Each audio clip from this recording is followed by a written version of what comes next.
festmachen. Nous n'avons envoyé avant toi, dit le Coran à Mahomet, aucun apôtre auquel Satan n'eût suggéré des erreurs dans la lecture d'un livre divin. Mais Dieu abroge ce que Satan suggère et affermit le sens de ses signes. Sourate 22, verset 51. En plus des difficultés de déchiffrement, voici qu'apparaît dans le Coran la notion de l'abrogation.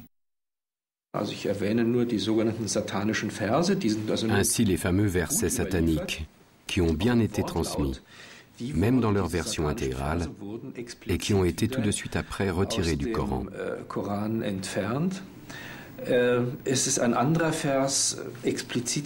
Il y a un autre verset qui a été éliminé, le verset de la lapidation, qui est en outre fondamental pour les juristes.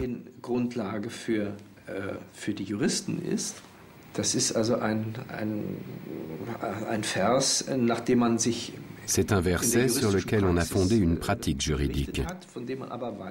Mais on sait que le prophète l'a fait ôter du Coran.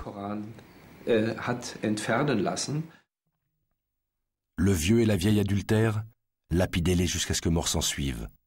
Tel est le châtiment que Dieu leur réserve. Verset retiré du Coran.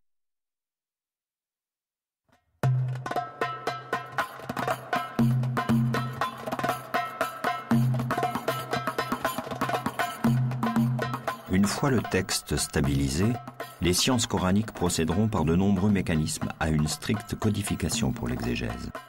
Le mécanisme le plus complexe est celui de l'abrogation. Un verset peut annuler l'autorité d'un autre du même thème, du seul fait qu'il ait été révélé après. Par exemple, le verset 260 de la sourate 2 dit « Nulle contrainte en religion, voici que la raison émerge de l'égarement ». La portée de ce verset, quand il s'agit de justifier une guerre idéologique, est limitée, voire totalement annulée, en référence à un verset plus tardif, désigné par les exégètes comme étant le verset du glaive. Les mois sacrés expirés, tuez les idolâtres partout où vous les trouverez. Faites-les prisonniers, assiégez-les et guettez-les dans toute embuscade. Mais s'ils se convertissent, s'ils observent la prière, s'ils font l'aumône, alors laissez-les tranquilles, car Dieu est indulgent et miséricordieux. Sourate 9, verset 5. Le Coran est clair, mais cette clarté est devenue obscurité. Nous l'avons abrogé. Il n'y a pas de contrainte en religion. Jésus dit dans l'Évangile, « Lequel de vous allumera une lampe et la mettra sous le boisseau ? Il doit la mettre à un endroit élevé pour qu'elle éclaire le monde entier. » Le concept « nulle contrainte en religion » est la lumière qui éclaire le monde. Et nous avons abrogé cela. Nous nous sommes abrogés. Nous avons abrogé les prophètes. Nous avons abrogé l'esprit humain avec la pratique de la contrainte. C'est un crime à l'encontre de l'homme, à l'encontre de Dieu et à l'encontre de l'histoire. En islam, il n'y a pas de différence entre la sphère du profane et la sphère du religieux, entre ce qui est à César et ce qui est à Dieu. La charia, la loi coranique, veut que Dieu gère tous les rapports qui règlent la cité des hommes. La législation ici dessine les champs du licite et du permis. Étant donné que Mahomet est le sceau des prophètes et qu'il a été envoyé à toute l'humanité, en quoi sa prophétie est-elle différente des autres prophéties ? Les lois de l'Ancien Testament ont été édictées pour des situations particulières. En revanche, les lois édictées dans le livre de Dieu à Mahomet sont fondées sur le principe des limites. Pour bien vous expliquer cela, prenons par exemple un terrain de football.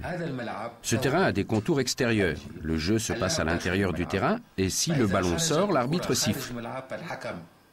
Il y a des règles du jeu sur le terrain, mais il y a des milliards de possibilités de jeu.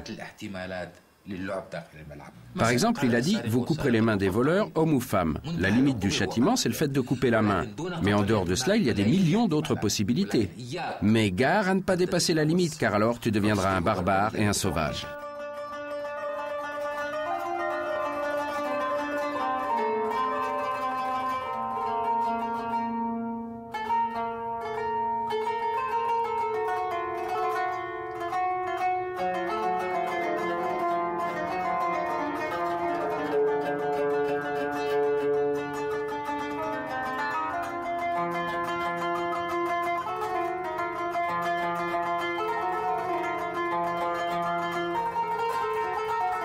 Nulle bestiole et nul volatile qui ne forme comme vous des nations. Nous n'avons rien omis dans le livre. Sourate 6, verset 38.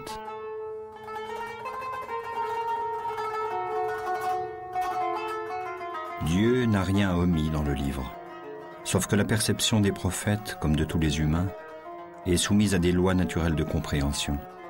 Et c'est là que peuvent apparaître l'erreur, l'illusion et l'équivoque. Comme il est dit dans la sourate 3, verset 5, c'est lui qui t'a envoyé le livre. Parmi les versets qui le composent, les uns sont explicites, ce sont la matrice du livre, les autres sont équivoques. Entre les deux planches de la couverture du livre, tout est la révélation reçue par Mahomet. Tous ces versets sont mis ensemble, puisque tous ont été révélés à l'envoyé de Dieu. Seulement, ils sont de deux sortes, les versets explicites et les versets équivoques. المسألة تنطلق